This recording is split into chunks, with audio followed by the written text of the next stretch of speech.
This one, the the route that I took all over the Pacific. See, this one, San At Francisco. 94 years old, Moffett M. Ishikawa has certainly lived a life that can fill a book, and it's a thick one. His scrapbook tells a part of history that has few survivors left. But if you're willing to listen, he's willing to share his remarkable story. Ishikawa is, in fact, one of the few surviving Japanese American veterans who served during World War II. The military intelligence school, because I spoke a little bit of Japanese.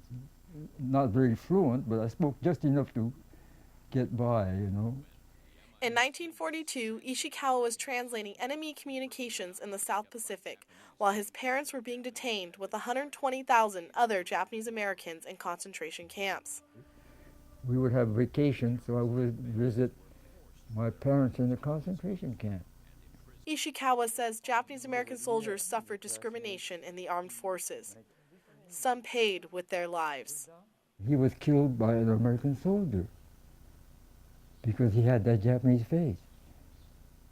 That's where we had to, the thing we had to go through. Ishikawa says he came close to that same fate. So my bodyguard stepped in between this angry soldier and me. He was glaring at me with a rifle. Explained to him that I was an American soldier. And this angry American soldier just staring at me for a while.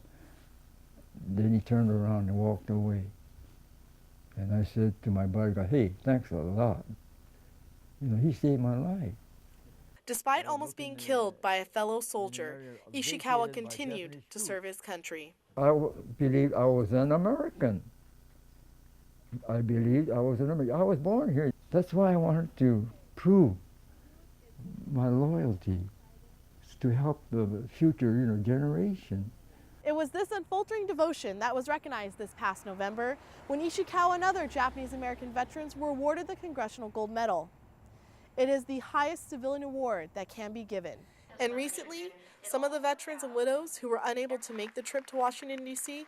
were honored in San Jose, California. Moffett M. Ishikawa. At the ceremony and a video message, they heard President Obama say, "You are patriots, pure and simple. And for that, we will always owe you a profound debt of gratitude." Even after 70 years, Ishikawa still shows his unwavering patriotism for the country he so loves. I never thought I would get anything like this. But I credit the United States, America, for giving me a medal that I can cherish all my life. Thinking Out West, Jessica Savage, SJSU Online News.